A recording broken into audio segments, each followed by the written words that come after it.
e com a adoração. Tome seu assento, fique à vontade, depois desse louvor tão especial, tão gracioso, não é? A vontade que nós temos é de seguir cantando essas canções tão graciosas que elevam a alma, elevam o espírito e nos deixa com saudade de uma época que passamos, não é? Essas músicas, uma época muito especial de nossas vidas, de uma caminhada com Deus, mas que nos trazem de novo para essa coisa da adoração, da comunhão, da simplicidade do Evangelho, que é muito bom. Meus irmãos, nós estamos vindo aí de uma Santa Ceia com 5 cultos, foram muito especiais, muito puxado, né? Pregar em 5 cultos, mensagens diferentes, foi bem puxado, mas muito renovador. E eu confesso a vocês que não iria pregar nesse final de semana, não é? Temos aí, graças a Deus, muitos pregadores em nossa igreja, não é? Muito abençoados, usados por Deus, ungidos e com palavras especiais. Mas você sabe que na quinta-feira, quando amanheceu o dia, esse texto que é o tema dessa mensagem, eu amanheci o dia com esse texto falando ao meu coração, à minha cabeça. Porque o Filho do Homem veio buscar e salvar o que se havia perdido. Eu desde cedo, desde quinta-feira, essa coisa na minha cabeça, porque o Filho do Homem veio buscar e salvar o que se havia perdido, né? E eu até falei, vida, eu não iria pregar nesse final de semana, não é? Dar oportunidade para mais pregadores, mas eu estou com uma palavra de Deus, que Deus me falando ao meu coração, esse texto, toda hora vem na minha mente, porque o Filho do Homem veio buscar e salvar o que se havia perdido. Então, eu quero partilhar esse texto. A minha versão aqui, ela é a Almeida atualizada, porque dependendo da versão, ela não coloca algumas palavras ali que a gente acha importante. E a minha versão aqui é a Almeida atualizada. Se vocês quiserem procurar, não sei como é que é a sua versão, talvez esteja um pouquinho diferente. Na versão Almeida atualizada, Mateus 18:11, Mateus 18:11, quero louvar a Deus pela sua presença e também os irmãos que nos acompanham agora ao vivo, muitas pessoas acompanhando o nosso culto nesse momento, não é? Mateus capítulo 18, versículo 11, diz, porque o Filho do Homem veio buscar e salvar o que se havia perdido, é o que está aqui, não é? No banner muito bonito que a Carol montou ali, porque o Filho do Homem veio buscar e salvar o que se havia perdido. Por exemplo, Lucas, o evangelista Lucas vai colocar ali, não é? Lá no seu evangelho, que o Filho do Homem veio buscar o perdido, não é? Ele já coloca ali, não é? A condição do que ele veio buscar, o perdido. Já Mateus, e aí eu gosto de Mateus, porque a leitura de Mateus, nesse aspecto aqui, já é uma leitura mais ampla, maior. Mateus abre uma discussão para um maior entendimento da missão de Jesus. Então Mateus já diz que o Filho do Homem veio fazer, não veio só salvar, ele veio também buscar o que se havia perdido, não é? É muito bacana esse texto, e eu diria para mim, na minha concepção, não é quem sou eu para presumir alguma coisa da Bíblia, mas depois de João 3,16, que é o texto da nova aliança, é o texto da graça, é o texto que resume toda a essência de Jesus. Se alguém quer conhecer a missão de Jesus, se alguém quer entender um pouquinho do amor de Jesus e a essência do Evangelho, a condição humana, é você apresentar João 3,16. É o texto áureo do Evangelho, da nova aliança em Cristo, é João 3,16. Eu diria que depois de João 3,16, esse texto de Mateus capítulo 18, versículo 11, para mim, é o segundo maior texto que evidencia claramente a missão de Jesus, porque coloca Jesus numa dimensão extraordinária. Vamos falar disso mais adiante, não é? Esse texto por si só, ele dá muita discussão, ele amplia o nosso entendimento. Então, para mim, depois de João 3,16, o texto que evidencia a missão de Jesus, o seu caráter redentor, o seu caráter reconciliador, é esse texto de Mateus 18, versículo 11. Até porque se você depois ler o capítulo anterior, o 17, ler todo o capítulo 18, o 19, você vai se achar, não é porque Jesus vai contar histórias, não é da ovelha perdida e outras coisas mais, para demonstrar a nossa condição de perdição. E também colocar a sua condição de remidor, de salvador. Digam amém.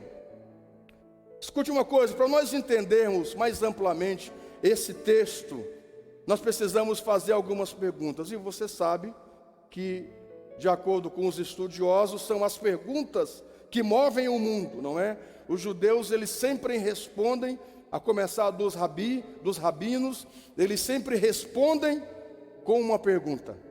É só você olhar para Jesus. Sempre quando alguém perguntava alguma coisa para Jesus, Jesus respondia fazendo uma pergunta.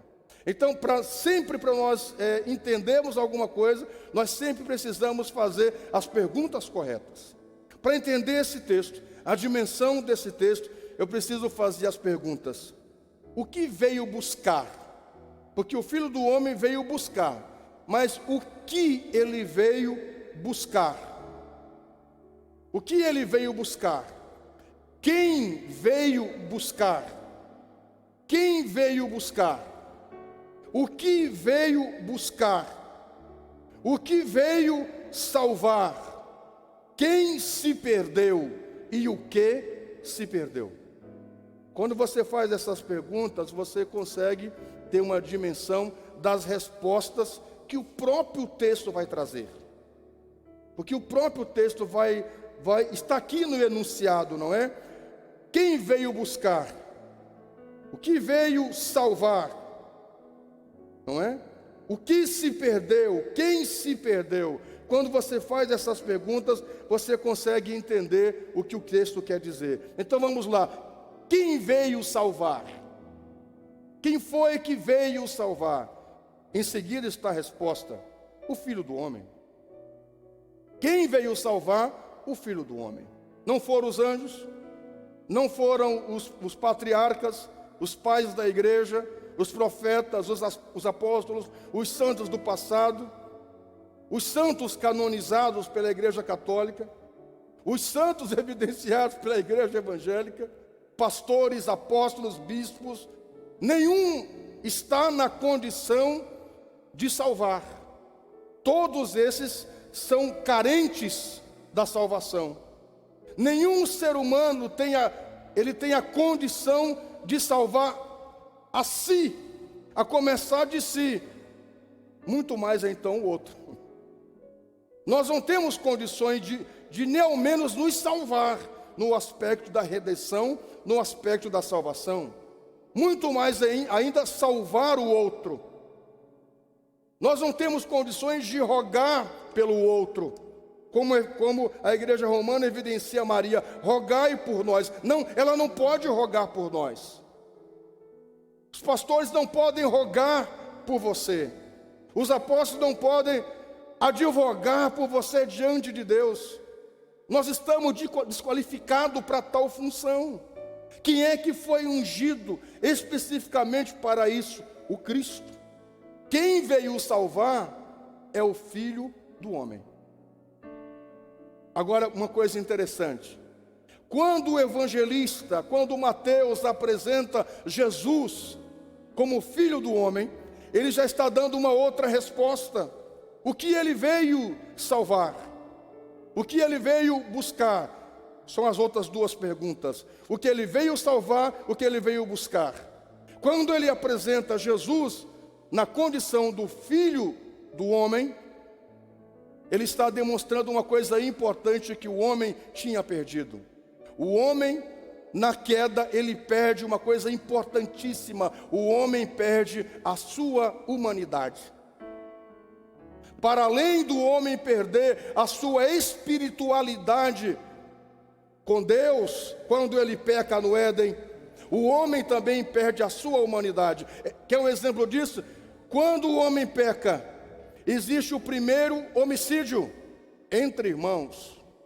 Caim mata Abel. Você não vê até então uma fera matando outra, um leão matando um antílope para comê-lo, uma onça matando uma ovelha para comê-la.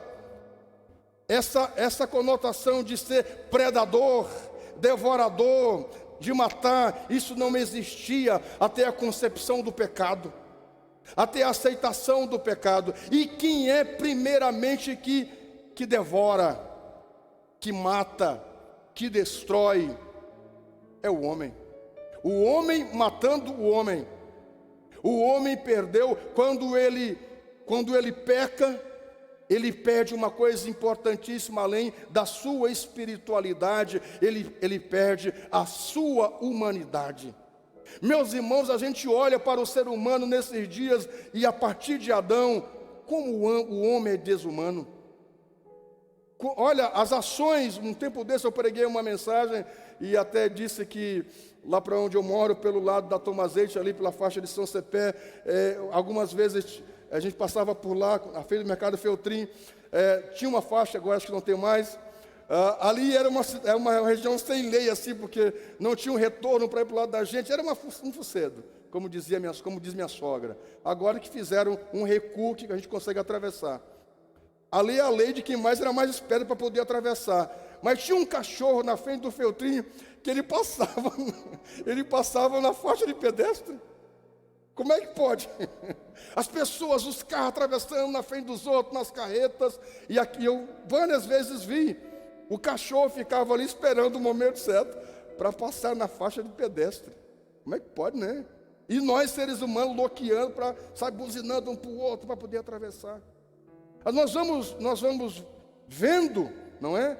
A ação do ser humano e de fato, a teoria de Darwin, no aspecto de que nós evoluímos, da evolução, isso caiu em descrédito.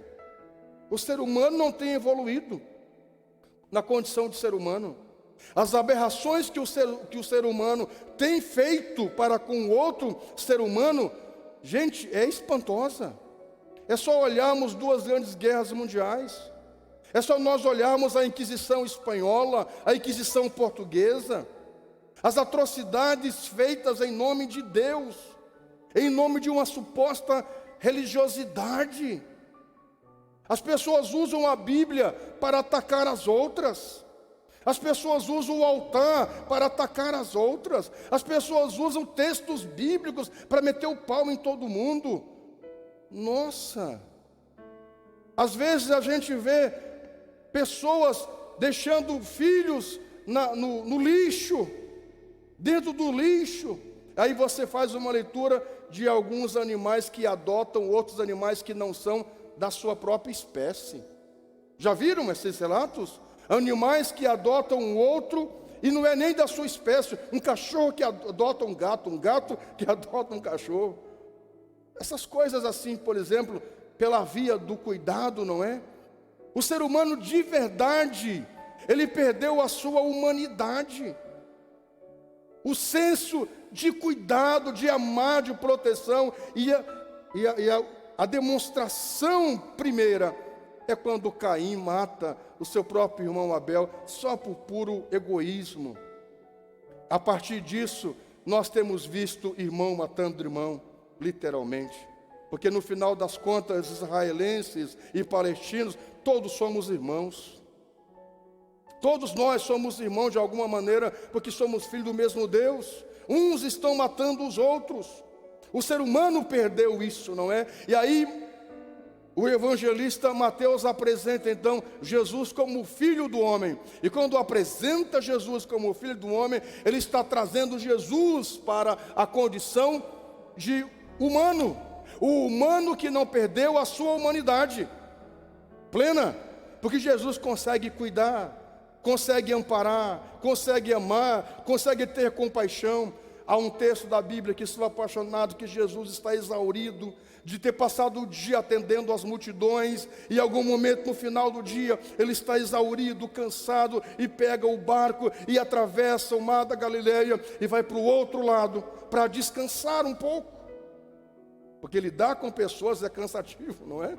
Não é fácil.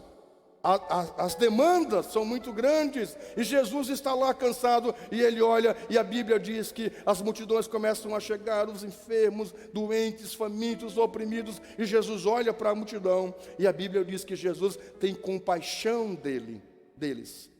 Jesus se move de íntima compaixão, e mesmo exaurido, Jesus vai atender a multidão. É algo muito humano.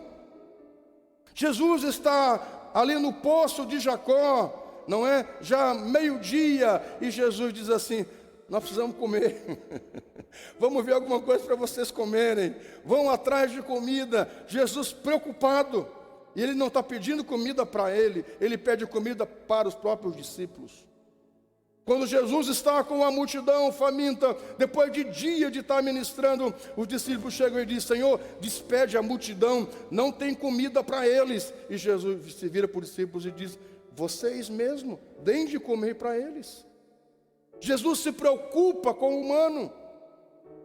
Sinceramente, eu acredito nesta frase, não é? Que a nossa espiritualidade é demonstrada através da nossa humanidade. Acredito nisso plenamente. O que para mim mais está claro, uma pessoa espiritual, é quanto mais ela é humana. Quanto mais alguém é espiritual, ele precisa ser mais humano. Sabe aquelas pessoas que nem querem tocar umas nas outras? Agora não pode tocar mesmo. Mas outrora, não é? Essas pessoas que elas ficam isoladas, fechadas, não é? Aquela coisa esotérica, aquela coisa que, sabe, chega no curso só para pregar, ninguém pode falar porque a pessoa é muito santa, não pode conversar, não atende ninguém, sai do altar, já vai para o escritório, porque não se pode tocar, porque é muito espiritual, passa isolado 10 dias no monte, não conversa com uma família, não dorme na mesma cama da mulher, não tem contato com os filhos, porque é uma coisa sublime. O mantra é muito espiritual. Eu não acredito nessas coisas. Quanto mais humanos alguém for, mais espiritual ele será. Você quer saber se alguém realmente ele é espiritual, quando essa pessoa sobe nas paredes e fala em língua, e cospe fogo, e metralha, não é? E faz isso e aquilo. Veja como é a sua via com o outro. Veja o quanto ele é humano. Sabe, queridos, as pessoas que tocam os céus e tocam a Deus, são aquelas pessoas que tocam o outro, que tocam o próximo. E quando o evangelista apresenta Jesus na condição de homem, ele está dizendo: é isso que ele é. Jesus veio resgatar a humanidade que nós perdemos. Nós perdemos o senso de que é ser humano. Eu poderia em outro momento falar mais disso, mais acerca da nossa humanidade que nós perdemos, mas vamos deixar isso para um outro momento. Mas veja, Jesus se fez carne.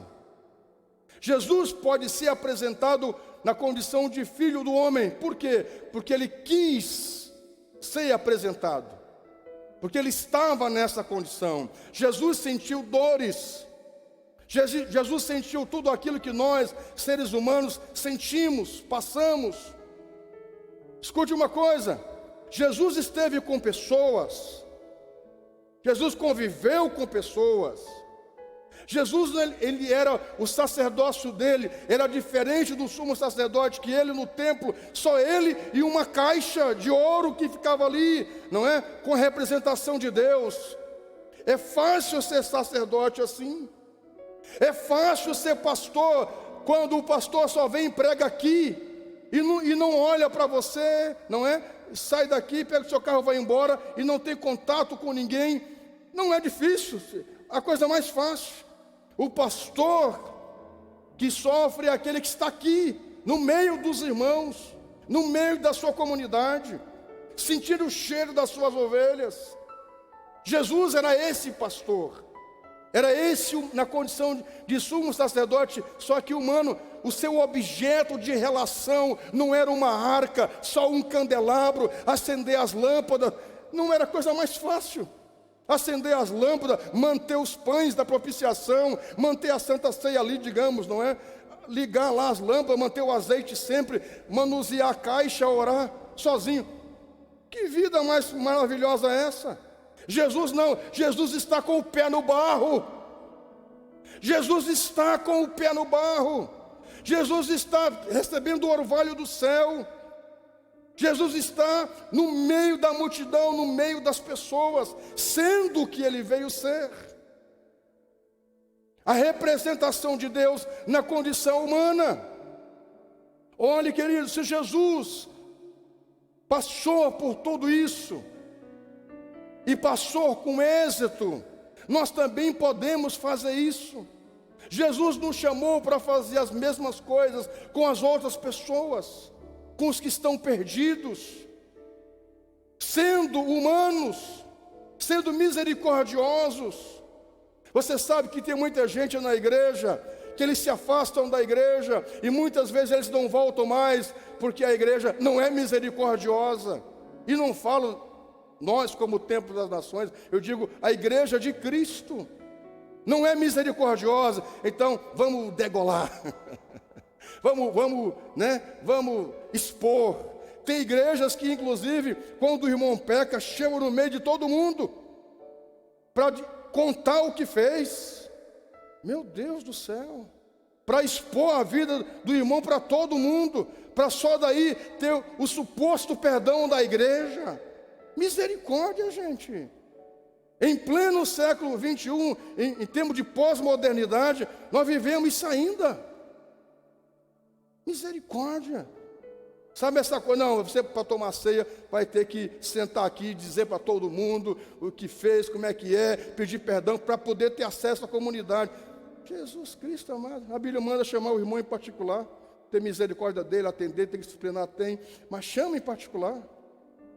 As pessoas vivem assim, e muita gente às vezes não volta, porque sabe, está com medo desse olhar julgador, como se nós não fôssemos todos nós passivos de errar, sujeitos a errar, sujeitos às mesmas paixões.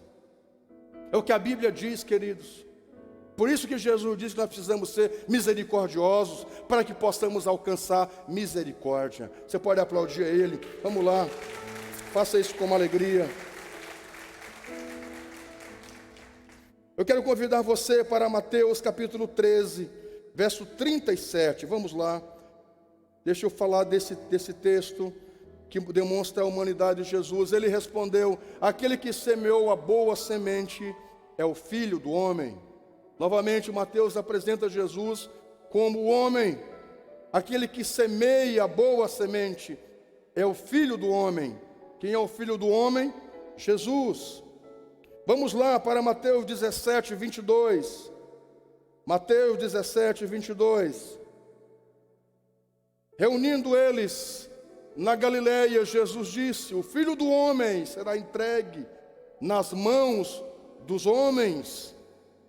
Jesus, há muito mais textos, só esses dois eu separei para você hoje. Jesus aqui está sendo evidenciado pelo evangelista Mateus, a sua condição de homem.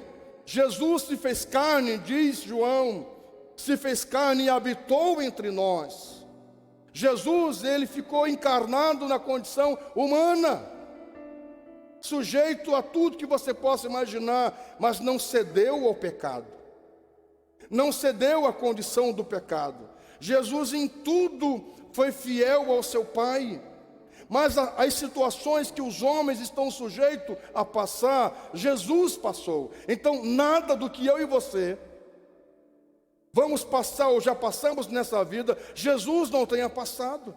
Eu disse isso uns dias atrás e repito: aquilo que você, de adversidade como ser humano, passou nessa vida, conte para Jesus, porque Ele sabe de você. Quando você falar de luto, Jesus sabe disso. Quando você falar de sofrimento, Ele sabe. Quando falar de traição, Ele sabe. Perseguição, Ele sabe. Se sentir só, Ele sabe. Se sentir motivado, Ele sabe. O que você tiver de assunto no que diz respeito à sua humanidade, Jesus compreende. Nada será estranho a Jesus. Por exemplo, alguém que nunca passou o luto, ninguém que nunca experienciou o luto, chegar e aconselhar alguém e ouvir alguém que está passando aquele momento de luto, ele vai dizer: pois é isso aí. Mas não é a mesma coisa de você ter passado por isso. Alguém que enfrentou um divórcio traumático. Conversar com alguém que tem um casamento mil maravilhas, não é o mesmo nível de diálogo. Mas alguém que já passou por um casamento, por um divórcio traumático, conversar com uma outra pessoa que está passando, é uma via de entendimento mais viável, que se entende melhor, porque alguém já passou por isso. Então Jesus, na sua condição humana, o que você imaginar de adversidade, Ele passou.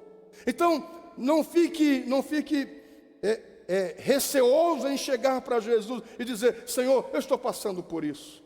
Há um corinho antigo, não é, que dizia: conta para Jesus aonde é a tua dor. Ele é o remédio e confia no Senhor. Não se desanimes com a sua cruz. O que você precisa, conta para Jesus. Você pode aplaudir a Ele, por favor, faça isso com alegria. Melhore o seu aplauso, vamos lá, com mais alegria. Agora escute uma coisa: quem veio? Eis a pergunta: quem veio? Jesus veio. Ele veio. Anote aí, não precisa ler, só anote Isaías 6:8. Isaías 6:8, Deus pergunta para o profeta Isaías. Isaías 6:8, Deus pergunta: a quem enviarei? E quem há de ir por nós? Quando, na visão de Isaías, quando ele está lá no templo e ele vê a Deus, não é? E é toda uma narrativa especial. E aí no final das contas, Deus pergunta: quem enviarei? E quem há de ir por nós? E o profeta Isaías se dispõe e diz: Senhor, eis-me aqui, envia-me a mim, eis-me aqui, eu estou aqui, envia-me a mim. E a Bíblia diz que o serafim pegou uma brasa viva do altar e com ela queimou os lábios de Isaías, como se, não é, uma unção, uma graça que ele recebeu para anunciar as boas novas. E Isaías foi o profeta messiânico. O que nos interessa aqui é a condição de se dispor para ir. Ele veio, Jesus veio. Não veio um outro ser nos céus. Jesus se dispôs para vir morrer por nós. Ele quis vir. Ele não foi obrigado a vir. Jesus se dispôs a vir morrer por todos nós. A questão da disposição deveria ser uma causa comum para todos. Por exemplo, às vezes na igreja, quem faz muitas das tarefas são os mesmos. Não é? Deveríamos ser mais gente, mas às vezes se resume nos mesmos. São os poucos que se dispõem. Às vezes quando a gente estabelece alguma missão na igreja, vamos fazer tal coisa de forma, não é, grupal ou, sei lá, coletiva. Às vezes quem se dispõe é os mesmos. A gente já sabe quem vai se dispor. Eu sei que aí, né, cada um tem as suas condições, mas parece que sempre fica nos mesmos. Jesus esteve cercado de uma multidão, sempre, 3 anos e meio. Mas quem se dispôs da multidão para ir com ele até a cruz? Nenhum da multidão. Ao contrário, a multidão foi para condená-lo. Jesus discipulou por 3 anos e meio os próprios discípulos. Mas quem foi dos discípulos com ele até a cruz? Dos 12, apenas um, João. João era o único com a sua mãe que estava lá aos pés da cruz, olhando Jesus. Dos 12, João foi o único que se dispôs a estar com Jesus. E alguns chegam a dizer que o prêmio dele ter o único apóstolo que morreu de morte natural, talvez seja o prêmio que ele tenha recebido, dizem alguns comentaristas, por essa disposição de ter esse coração amoroso com Jesus, de se dispor por Jesus. Pedro se escondeu, os demais, todo mundo ficou de longe, e João vai lá e fica perto de Jesus. Alguns dizem que a bênção de morrer com mais de 100 anos foi essa bênção de ter honrado Jesus, de ter estado com Ele nos piores algozes da vida de Jesus, que foi a cruz, que foi a exposição diante da multidão. Então veja, de 12, um está ali. Se eu não me engano, foi o Wesley ou foi o Spurgeon que diz que quando a rainha da Inglaterra fez uma convocação para os ingleses pegarem armas para defender o país, toda a nação se dispôs, de grandes e pequenos. Mas quando o rei Jesus convoca as pessoas para anunciar o seu evangelho, poucos se dispõem. Então veja, a condição de se dispor não é todos que fazem, deveria ser. Nessa noite eu gostaria de estar ministrando para uma igreja que prontamente se dispõe a ouvir a voz de Jesus, a voz do Mestre, o clamor da necessidade da igreja, da comunidade, do reino. Quando dissermos assim, gente, precisamos fazer uma ação para abençoar o projeto Nações em Ação, que todos nós possamos nos mover, que todos nós possamos nos dispor, fazer o que tem que fazer, não ficar apenas espiando, olhando. Eu sei que essa igreja tem se movido, mas que possamos fazer mais, grandes e pequenos. Quando dissermos, nós vamos lá, sei lá, vamos fazer uma caminhada e vamos fazer uma ação de orar pela cidade, vamos ir dentro das suas possibilidades. Gente, vamos comprar, vamos juntar um negócio e comprar isso aqui, um som, uma coisa. Vamos continuar sendo assim, nos dispor, sempre que formos convocados, sem fazer boquinha, sem ter dificuldade. Sabe, gente, Deus honra sempre as pessoas que se dispõem. Você está aqui, está vendo, tem uma necessidade lá, está uma porta que está batendo. Você não precisa ser um líder, vai lá e arruma aquela porta, ajeita, segura ela, prende. Isso é bacana. Essa ação de não ficar esperando, mas se dispor para fazer o que tem que ser feito. Jesus estava vendo o homem perdido, o homem afastado de Deus, e ele se dispõe. Não foi uma imposição do Pai, não foi uma imposição de Deus. Ele se dispôs, ele quis vir, ficar na condição humana, deixar o seu trono de glória, sua majestade, sua majestosa graça, glória nos céus, e descer à terra. Ele quis fazer isso. Olha que coisa gloriosa, porque ele pensava em você, porque ele pensava em mim. Sempre no coração de Jesus estava o projeto da humanidade. Digam amém. Então veja, ele veio, ele se dispôs para vir por você, não foi obrigado. E a pastora diz que obrigado é pau de arrasto, não é? Obrigado é pau de arrasto. As coisas que são obrigadas, elas não têm valia, elas não têm valor. E as coisas que são feitas com disposição, com coração, o sentimento de gratidão é imenso. Tudo que nós fizermos para Deus, para as pessoas, deve ser com essa disposição. Digam amém. Você pode aplaudir o Senhor. Vamos lá. Faça isso com alegria.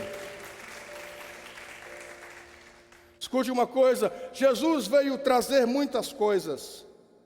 Jesus veio trazer muitas coisas. Jesus veio trazer libertação aos oprimidos. É o texto de Lucas 4:18. É um texto que gosto muito. O texto de Lucas 4:18 vai dizer que Jesus veio trazer vista aos cegos, visão aos cegos. O texto de Lucas 4:18 diz que Jesus veio trazer liberdade aos que estavam cativos, aos que estavam presos. Jesus veio trazer libertação aos que estavam oprimidos. Jesus veio anunciar o ano aceitável do Senhor. Jesus veio trazer vida, e vida com abundância. A Bíblia descreve isso. O que ele veio fazer? Ele veio fazer essas coisas de nos resgatar do império das trevas e nos transladar, diz o apóstolo, para o reino do amor de Deus. Essas são as missões que Jesus veio fazer, nos trazer vida, e vida com abundância. Mas escute uma coisa, em Mateus capítulo 10, verso 34, diz que Jesus não só veio trazer a paz, mas Jesus também veio trazer a guerra. Poxa, que texto forte. E parece ser contraditório, porque Jesus veio trazer a paz, veio trazer a vida, veio trazer salvação, veio trazer a redenção, veio trazer a remissão, veio dar vista a cegos, veio libertar o oprimido, mas Jesus também veio trazer guerra. Sim, Jesus veio trazer guerra. Escute uma coisa, queridos, em que isso se aplica? Em que esse texto se aplica? Esse texto se aplica de que no momento em que você entrega a sua vida a Jesus, você começa uma guerra com o seu próprio eu, com o seu próprio ego. A sua carne, a minha carne quer o mundo. A nossa velha natureza quer voltar à lama, quer voltar ao pecado. A nossa velha natureza quer voltar para as trevas, quer voltar para o mundo tenebroso, mas o nosso espírito quer se manter na luz, o nosso espírito quer Deus. Não me diga, meu irmão, se não existe uma guerra dentro de você, uma guerra na sua mente. Sua mente quer fazer aquilo que é errado, seu espírito quer fazer aquilo que é certo. Sua mente diz: eu não perdoo, essa pessoa me feriu, essa pessoa me magoou, mas seu espírito diz: eu preciso perdoar, eu preciso liberar perdão. Então veja, existe uma guerra nas trevas, no mundo, servindo ao diabo. Não tem esse conflito, não tem isso, porque o que existe é só uma via de ação. É ódio, é mágoa, é isso mesmo. Não perdoa mesmo, não tem conversa, nunca mais. É isso. Já está servindo ao mundo, não tem isso. Agora, quando você coloca Jesus na sua vida, existe uma guerra a ser travada constantemente. A guerra da carne e o espírito.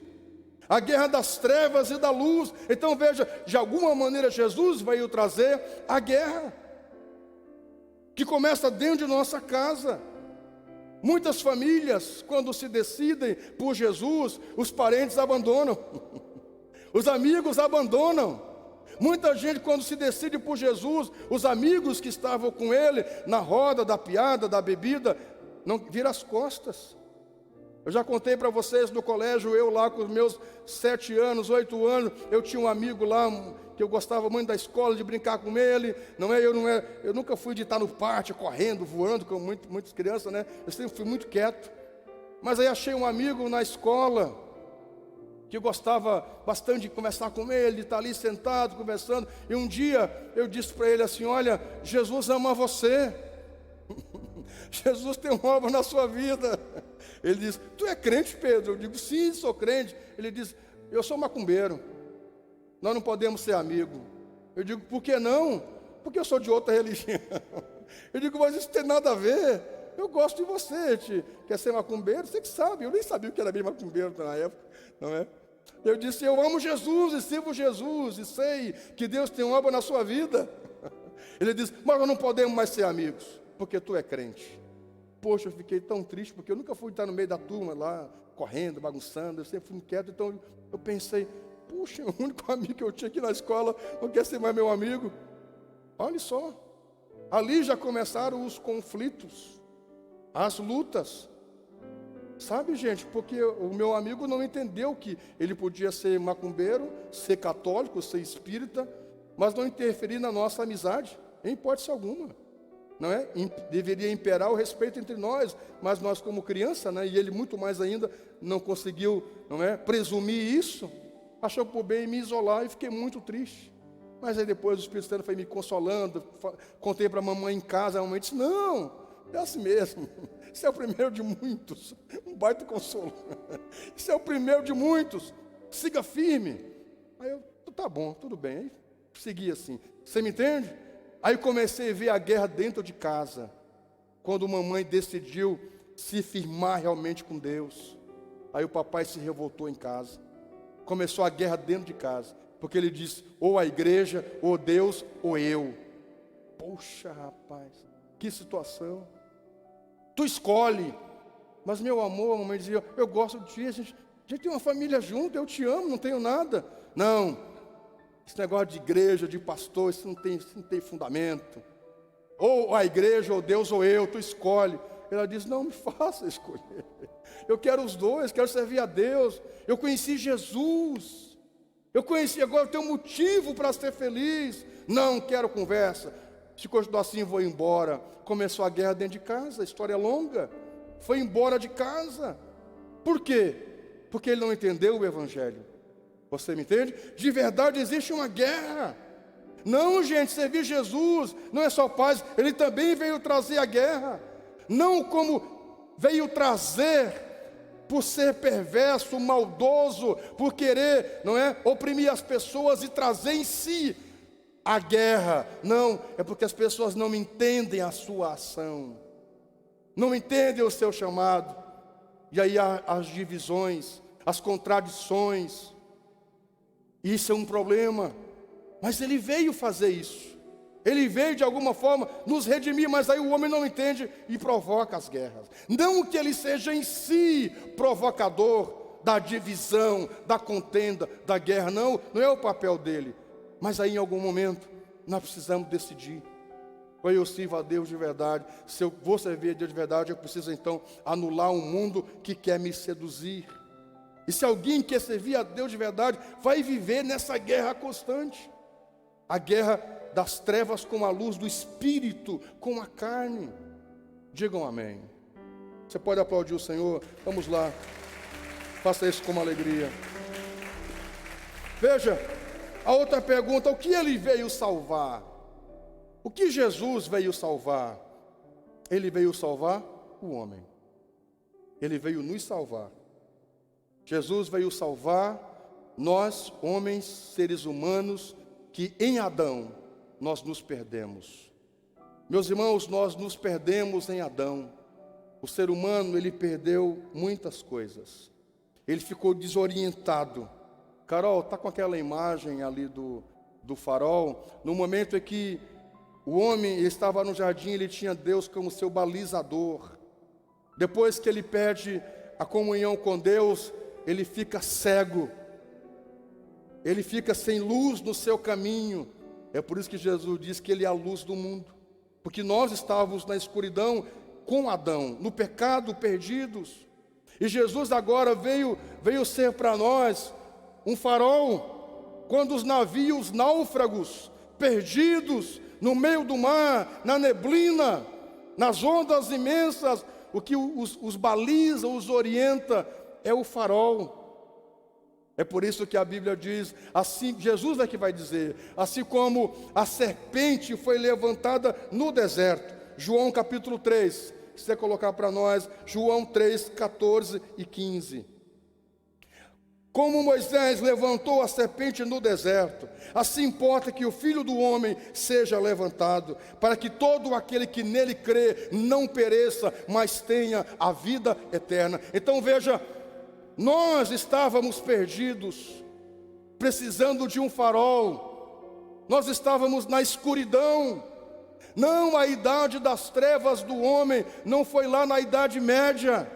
Historicamente houve uma idade das trevas no período da era medieval. Mas sempre quando o homem, lá em Adão até hoje, ele se encontra nessa idade das trevas, perdido, desiludido, sem direção. E aí Jesus diz, assim como Moisés levantou a serpente no deserto, importa que o Filho do Homem seja levantado para quê? Para ser o referencial.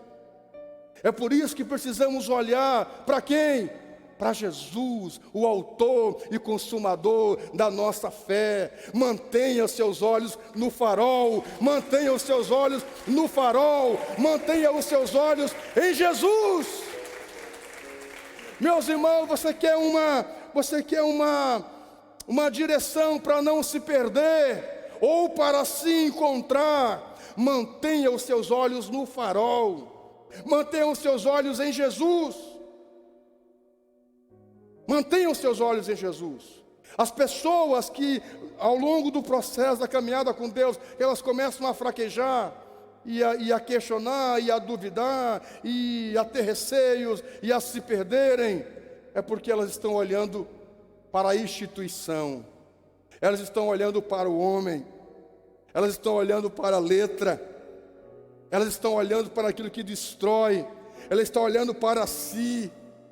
Meu amado, se você sempre manter os seus olhos num referencial, que é Jesus, você nunca vai se perder. Nunca.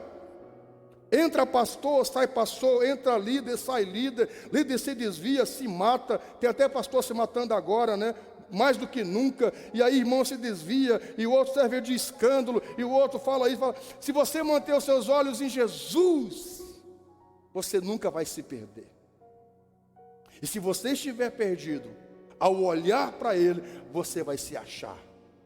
Quer se encontrar? Olhe para Jesus, o autor e consumador da nossa fé. Olhe, Jesus está dizendo, assim como Moisés levantou a serpente no deserto. Você sabe essa história do povo hebreu no deserto. Guardar o maná, não podia guardar maná, tinha que só consumir, pegar para o consumo diário. Eles guardam o maná, vêm as serpentes, começam a picar o povo hebreu e a matar muita gente. E aí o povo murmura e o povo lamenta. E aí oram a Deus, chamam Moisés. E Moisés fala com Deus. E Deus diz a Moisés, prepare, monte uma serpente de bronze e coloque numa haste, no lugar alto. E quando alguém for picado pela serpente, ao olhar para a serpente de bronze, serão curados. E isso acontece. Minha gente, nós somos picados pelo pecado. Nós somos picados pela serpente Satanás. E é por isso que Satanás é tipificado também numa serpente. Porque em Adão nós somos picados pela serpente. E escute uma coisa, nós pegamos, entrou na nossa natureza o veneno do pecado. E essa natureza ficou a natureza pecaminosa, velha, afetada pelo veneno dessa serpente Satanás. Qual é o antídoto contra esse veneno?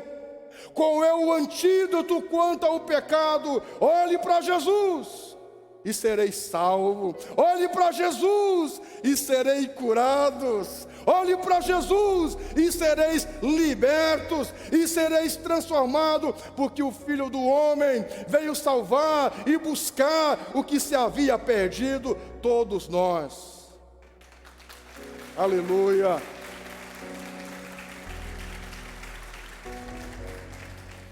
Nesta noite eu quero convidá-lo a olhar para Jesus, a manter os seus olhos em Jesus. É a canção que nós usamos, não é? Do filme A Cabana. Mantenha os seus olhos em mim. Mantenha os seus olhos em mim. Vamos manter os nossos olhos em Jesus. Ele é esse farol, meus irmãos, que no meio da tempestade vai nos guiar.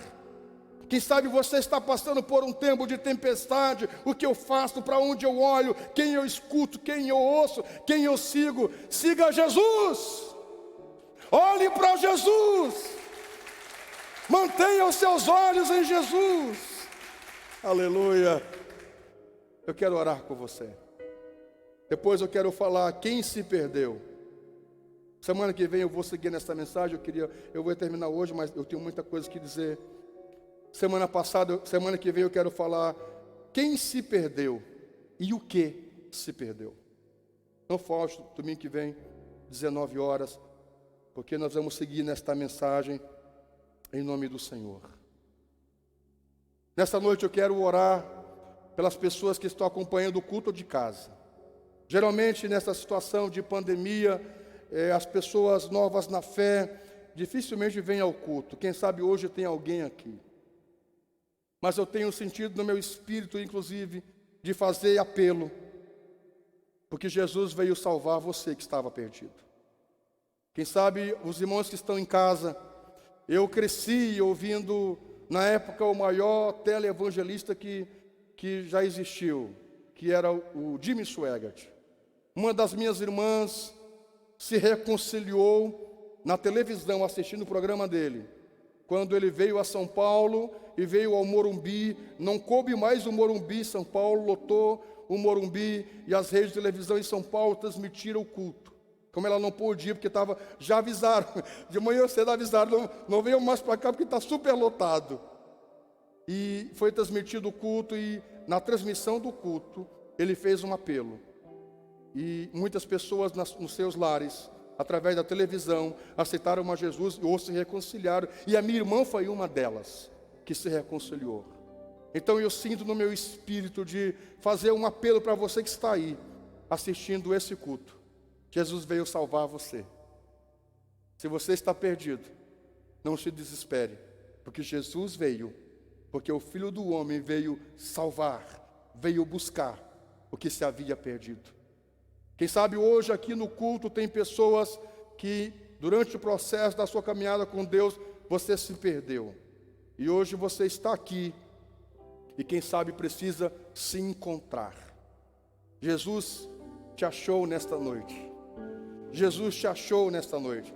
Quando eu fizer apelo, depois que nós cantarmos, eu vou chamar e você vem aqui, vamos distanciar. Mas se tem alguém entre nós que precisa tomar a decisão hoje de voltar a servir a Deus, de voltar a ter uma vida com Ele.